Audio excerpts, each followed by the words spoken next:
How's it going, everybody? I don't do a lot of reviews on this channel, and I haven't reviewed anything in a while, so I've been watching a lot of Anthony Fantano to practice. So here it goes, my best review of episode 1 of The Captain.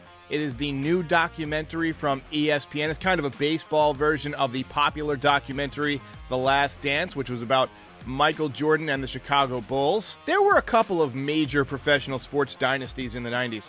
The Chicago Bulls were probably the premier dynasty. They won 6 championships, but the Yankees brought home 3, led by Derek Jeter, and then another one in the year 2000. They talked about Dave Winfield, who was a major influence on Derek Jeter, his favorite childhood player, and they got into some of his problems with George Steinbrenner, which I found interesting because Jeter would later have his own problems with Steinbrenner. There was this incredible moment where Steinbrenner was suspended, and they made the announcement during the game, and the crowd broke out into applause mid-game.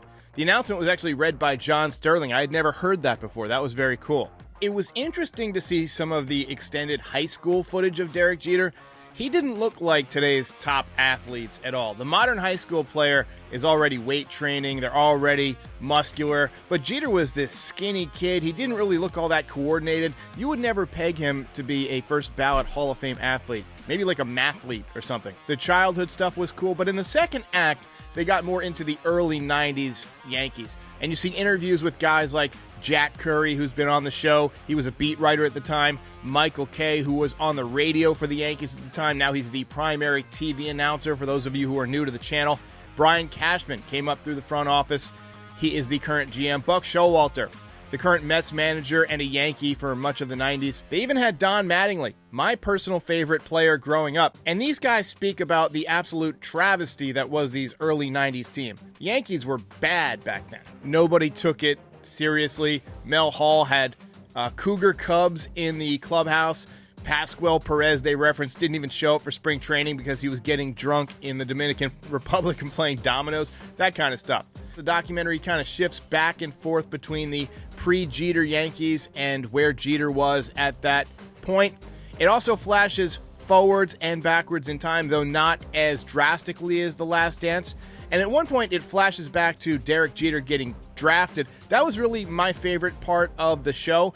You get to see him get the call. His mom is in the background saying, like, oh my God, it's the Yankees. That's his dream team. That's perfect. They dug into Jeter's minor league struggles. He was homesick. He really wasn't hitting. He was overmatched. You know, he was coming from Michigan where it's cold and you don't play as much. So he was facing guys who were already playing a ton of games every year. And the Yankees actually promoted him near the end of the season just so that he could play more games and get more experience. At one point, I really enjoyed how after the promotion, future Yankees dynasty teammates Jorge Posada and Andy Pettitte talk about how they met with him for the first time, and they weren't all that impressed with Jeter. He made 56 errors his first year in A-ball. That's a lot. One cool moment was when they interviewed Gerald Williams, who was on a lot of those 90s teams. He came up with Derek Jeter through the minor leagues, and he recently died before the 2022 season view, so it was good to see him. The documentary begins to pick up a little bit when they get into the 1994 season. Jeter was still in the minor leagues, but the Yankees were finally turning the corner, and they looked like a playoff team before the strike cut the season short.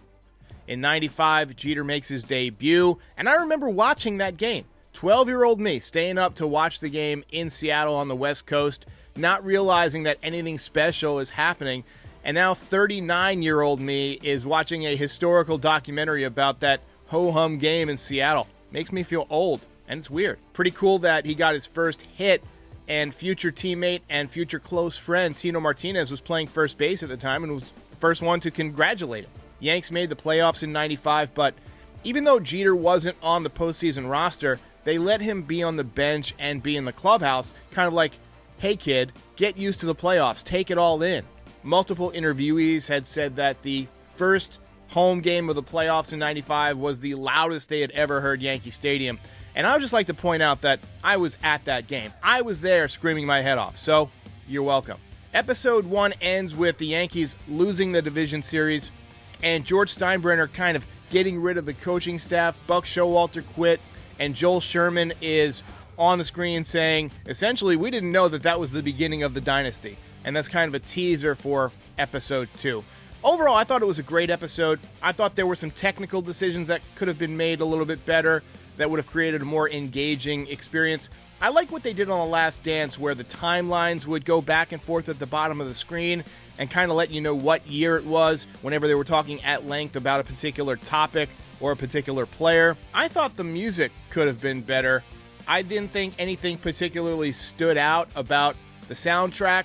And that's always such an important part of any movie, especially a documentary. So I figured they would license some better music for an event like this that's going to be such a long-term, evergreen documentary that people are going to watch for decades. But overall, I thought it was a really great first episode. There's 6 episodes left. Let me know in the comments what you thought, and I'll be back to review every episode after I watch.